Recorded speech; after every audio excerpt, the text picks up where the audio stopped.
Mientras ella seguía de duelo por su padre, su hermana mayor falsificó su firma y la borró de la herencia familiar. Agárrense, porque esta historia tiene de todo: duelo, familia, papeles raros y una hermana mayor que, mira, se quiso pasar de lista. Alberta tenía 34 años, era originaria de La Ceiba, y le había tocado crecer en una casa donde no sobraba nada, pero eso sí, las reglas estaban claritas: lo poco o mucho que hubiera, se repartía parejo. Durante años, Alberta se fue a trabajar fuera y hacía lo que hacen muchísimas hijas, muchísimas hermanas, muchísimas mujeres responsables: mandar dinerito, aunque fuera poquito, pero constante.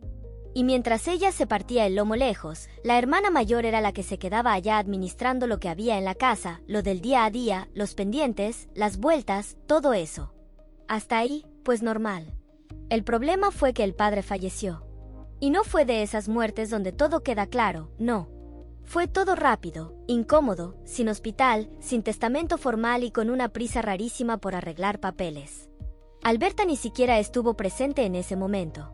Ella llegó días después, cuando supuestamente ya todo estaba resuelto, todo organizado, todo en orden. Y mira, cuando a alguien le dicen ya quedó todo, casi siempre es porque algo no quedó nada bien. La versión que le dieron fue muy sencilla: que no había mucho que repartir, que había un terrenito pequeño, que los ahorros ya se habían ido en gastos médicos, que también había deudas. O sea, prácticamente la hicieron sentir que no había nada que reclamar, nada que preguntar, nada que revisar. Y Alberta, porque estaba dolida, porque estaba en pleno duelo, porque uno en esos momentos no está pensando con claridad, pues se la creyó. Retomó su rutina. Siguió con su vida. Pero había una cosita que no la dejaba tranquila.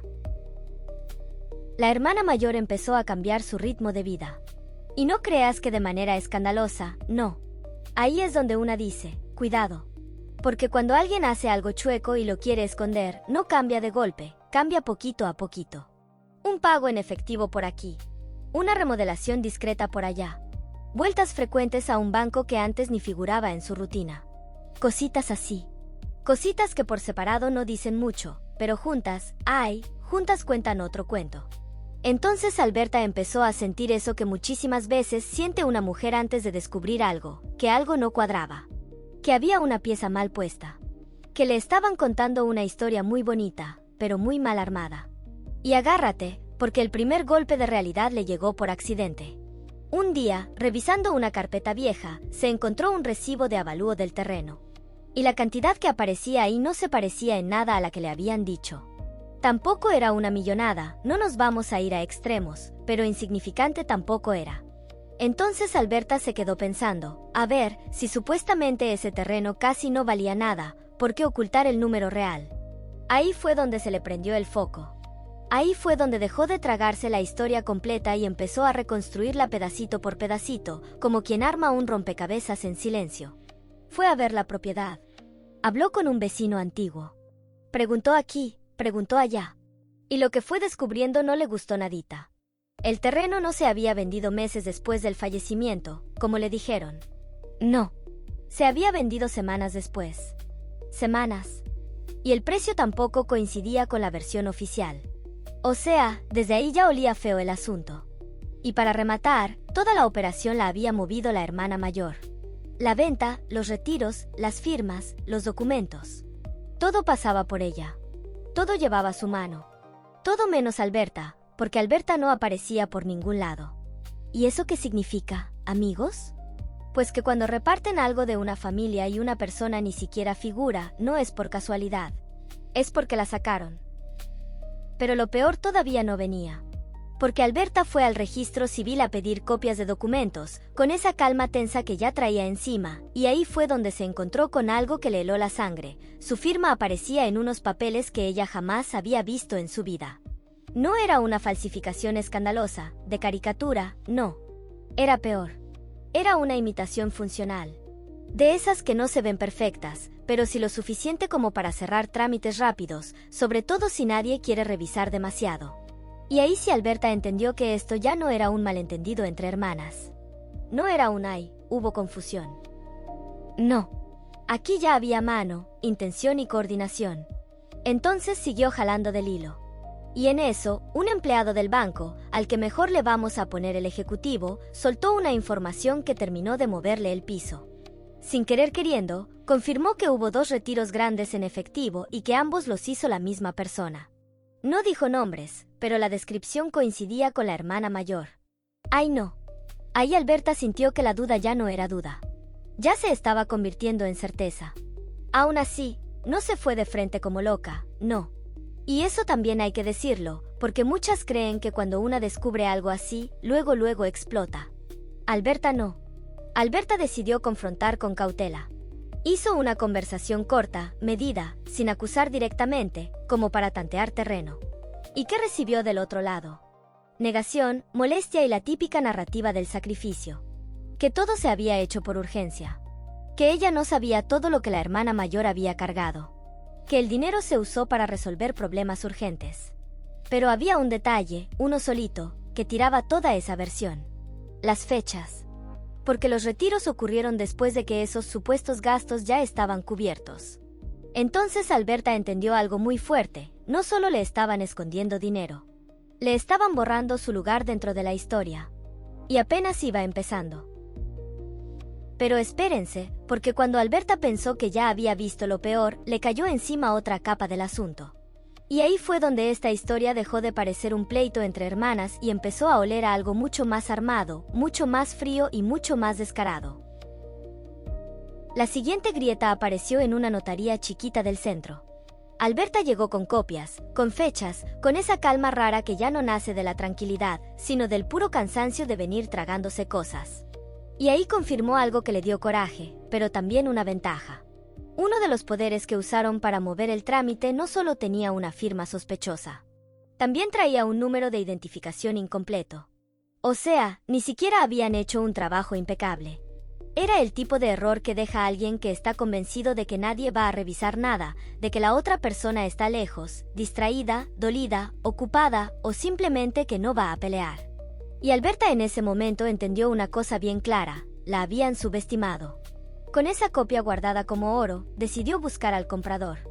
Porque una cosa era saber que el terreno se había vendido, y otra muy distinta era entender a quién, cómo y por qué tan rápido. Fue a la dirección registrada y, mira, nada. Ni oficina formal, ni movimiento normal, ni una persona que dijera sí, aquí vive. Lo que encontró fue un local cerrado, una cortina oxidada y un vecino que apenas recordaba que por ahí hubo movimiento de camionetas durante una sola semana. Una semana. Y luego, silencio. O sea, el nombre del comprador seguía apareciendo en los papeles, sí, pero en la vida real parecía más bien un rostro prestado. Un nombre útil. Una figura para brincar de un trámite a otro. ¿Ya ves por dónde iba la cosa? Después de eso, el intermediario aceptó verla. Pero claro, no en el barrio, no cerquita, no en un lugar familiar. La citó en una cafetería lejos, como cuando alguien sí quiere hablar, pero no quiere que lo relacionen demasiado con lo que sabe. Y no fue una confesión limpia, de esas donde la gente se sienta y te dice toda la verdad. No. Fue más bien una conversación llena de pausas, medias frases y silencios mal acomodados. Pero Alberta, que ya venía juntando piezas, supo leer entre líneas. Ahí supo que la hermana mayor no había actuado sola. Que el gestor de papeles había armado el recorrido. Que el comprador había puesto su nombre. Y que después el terreno pasó de manos otra vez. Entonces Alberta entendió todo. El precio bajo de la primera venta no había sido torpeza. No había sido urgencia. No había sido mala negociación. Había sido el mecanismo. Lo vendían barato a alguien cercano, a un aliado, a una pieza del juego, y luego lo revendían más alto. Y la diferencia, la diferencia desaparecía en efectivo, en vueltas, en bolsillos, en favores. Y tal vez no estamos hablando de una fortuna gigantesca, no. Pero sí de una cantidad suficiente para alterar el equilibrio dentro de cualquier familia. Lo suficiente para que una persona se sienta con poder. Lo suficiente para que otra se quede fuera y ni siquiera sepa cómo pasó. Alberta se puso a hacer cuentas. Con el avalúo, con los retiros, con la reventa que logró ubicar por una copia simple en catastro. Y el número que le salió ya no era simbólico. No era una exageración. Eran $28,640 de diferencia. $28,640. Y aunque se descontaran gastos reales, su parte jamás podía ser cero. Jamás. Esa noche, con el coraje atravesado, cometió uno de esos errores que uno entiende perfecto cuando está lastimado. Volvió a enfrentar a la hermana mayor. Pero ahora ya no llegó con sospechas. Llegó con cifras, con fechas y con el nombre del gestor de papeles encima de la mesa. Y la reacción cambió. Ya no hubo tanto teatro. Ya no hubo tanta ofensa exagerada. Ahora hubo frialdad. De esa que da más miedo que los gritos. La hermana mayor dejó de negar lo esencial y mejor cambió el discurso. Empezó a hablar de todos los años que ella se había quedado ahí. De todo lo que había cuidado. De cuentas nunca cobradas. De favores acumulados. De una supuesta deuda moral que, según ella, justificaba todo. Y Alberta la escuchó. Porque sí, había resentimiento viejo ahí metido. Alberta se había ido. Alberta había ganado más. Alberta había estado menos presente físicamente. Y la hermana mayor estaba usando esa ausencia como argumento. Pero una cosa es el resentimiento. Y otra muy distinta es convertirlo en permiso para robar. Eso Alberta lo tuvo clarísimo. Al día siguiente vino otro golpe. Cuando fue a la antigua casa familiar, encontró la cerradura cambiada. Ella ya no vivía ahí, es cierto, pero todavía guardaba cajas con documentos, fotos, recibos, cosas del padre, de la madre, papeles viejos, memoria pues. Y la hermana mayor se le había adelantado. Cuando por fin logró entrar, con ayuda de un cerrajero y una tía como testigo, varias carpetas ya no estaban. Tampoco apareció una libreta donde el padre llevaba apuntes de préstamos y pagos. Lo que sí dejaron fue lo menos útil: ropa vieja, herramientas, papeles húmedos, cosas sin peso. ¿Casualidad? Ay, por favor. Eso ya era limpieza. Pero entre todo ese desastre, Alberta encontró una libreta escolar de la madre. Y en una página, con fecha de meses antes del fallecimiento, había una nota sencilla, casi doméstica, pero poderosísima. Decía que el terreno se vendiera solo con acuerdo de las dos. No era testamento. No resolvía legalmente todo. Pero tenía un valor enorme. Porque confirmaba algo importantísimo: la intención familiar nunca había sido excluirla. El pequeño alivio le duró poquísimo. Esa misma tarde, el ejecutivo del banco la llamó desde un número oculto. Y no fue para ayudarla. Fue para advertirle que estaba preguntando demasiado y que ciertos expedientes podían perderse si seguía moviéndose por vías informales. Mira nada más. Eso ya no era burocracia normal. Eso era presión. Ahí Alberta entendió que descubrir no bastaba. Ahora tenía que asegurar. Entonces se movió distinto. Sacó copias certificadas.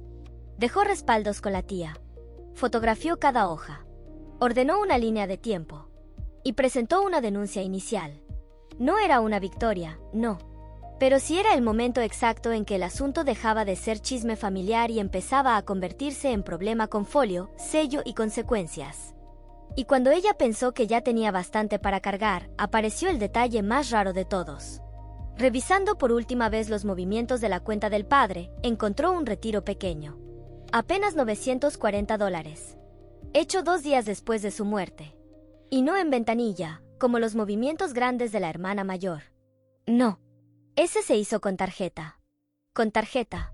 Y eso cambiaba todo. Porque ese movimiento no seguía el mismo patrón.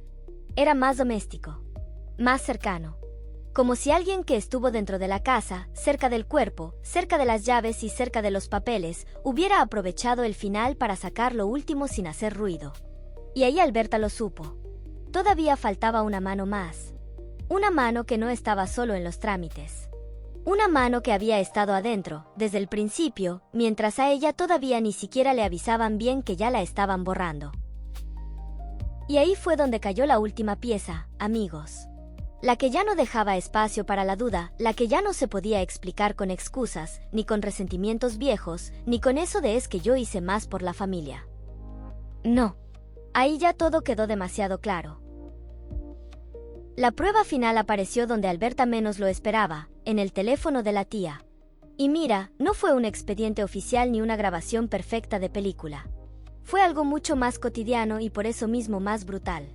Un audio reenviado por error semanas antes, de esos que la gente guarda por costumbre, de esos que se quedan enterrados entre mensajes, cadenas, avisos y tonterías, hasta que un día salen y lo descomponen todo. En ese audio se escuchaba a una mujer cercana a la hermana mayor, a la que mejor le vamos a poner la voz de apoyo, hablando con un fastidio tremendo sobre la tarjeta del muerto, sobre sacar lo último antes de cancelar todo, y sobre entregarle después una parte al muchacho que ayudó con la firma. Así o más claro. No decía cada monto, no daba toda la estructura completa, pero sí dejaba clarísimo lo importante. Hubo varias operaciones, hubo varias manos y hubo reparto. Ahí Alberta por fin pudo acomodar los roles sin tener que inventarle nada a la historia. La hermana mayor dirigió. El gestor de papeles armó la ruta. El comprador prestó estructura. La voz de apoyo movió lo inmediato dentro de la casa. Y el muchacho de la firma cerró la parte más baja, más miserable, más descarada de todo, sacar dinero con la tarjeta del padre después de muerto. Y eso fue lo que más le revolvió el alma a Alberta. Porque una cosa era enterarse de que la habían querido dejar fuera de su parte. Pero otra muy distinta era comprender que había gente moviéndose entre cajones, llaves, firmas, papeles y cuentas mientras la casa todavía estaba llena de duelo. Eso ya no era solo codicia. Eso era oportunismo puro. Entonces Alberta dejó de buscar desahogo y buscó trazabilidad. Entregó el audio, las copias certificadas, la línea de tiempo y los documentos de catastro a un abogado civil. Ya no quería conversaciones familiares, ni lágrimas, ni versiones adornadas. Quería ruta. Quería procedimiento. Quería que cada cosa quedara amarrada donde tenía que quedar. Y el abogado se movió con medidas concretas. Impugnación de operaciones. Revisión de identidad en las firmas. Citación de notaría. Requerimiento bancario. Anotación preventiva sobre el predio en su segundo movimiento. O sea, ya no era Alberta contra una narrativa familiar. Ya era un expediente empezando a respirar. Claro que la hermana mayor todavía intentó una salida privada, porque esa gente cuando ve que ya no puede esconder, intenta negociar. Le ofreció $6,000 para no destruir a la familia. ¡Ay no!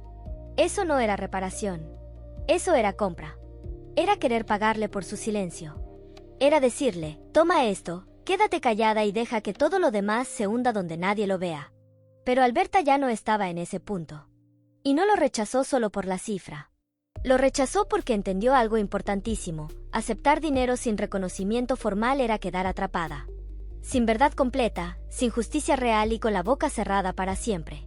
Y ella ya había sido borrada suficiente. Ahí vino el golpe más triste, pero también el más común en estas historias. La familia se partió. Porque cuando la verdad sale, no todos quieren mirarla. Algunos sabían que Alberta tenía razón, pero no querían escándalo. Otros repetían eso de que sacar cuentas después de una muerte era indecente, como si el fraude se volviera limpio solo porque ocurrió en medio del duelo. Hasta un primo insinuó que Alberta estaba exagerando por ambición. Imagínate nomás. Después de cargar sospecha, dolor, humillación y rabia, ahora también le tocaba cargar la incomodidad ajena. Porque sí, muchísimas familias prefieren proteger la apariencia de paz antes que reconocer quién hizo qué. ¿Y eso qué deja? Pues deja a la persona que sí habla convertida en la problemática, cuando en realidad solo fue la única que se atrevió a revisar. Pero aunque el avance legal no fue rápido, sí fue suficiente para romper la seguridad de los otros. La notaría tuvo que reconocer inconsistencias. El banco confirmó movimientos incompatibles entre sí y abrió revisión interna. Catastro mostró que la reventa había elevado el valor del terreno de forma abrupta. Ninguna pieza sola tumbaba todo, pero juntas ya no parecían coincidencias de ninguna manera. Y la hermana mayor empezó a aflojar. Primero tomó distancia del gestor de papeles. Luego culpó a la voz de apoyo. Después quiso justificar todo diciendo que el padre le había prometido de palabra una compensación por los años de cuidado. Y Alberta, siendo justa, hasta pudo aceptar algo, que parte de ese cansancio sí era real. Que cuidar desgasta. Que sostener sola rompe. Que hay resentimientos que se pudren durante años. Pero también entendió otra cosa, el dolor no da derecho a cruzar ciertas líneas.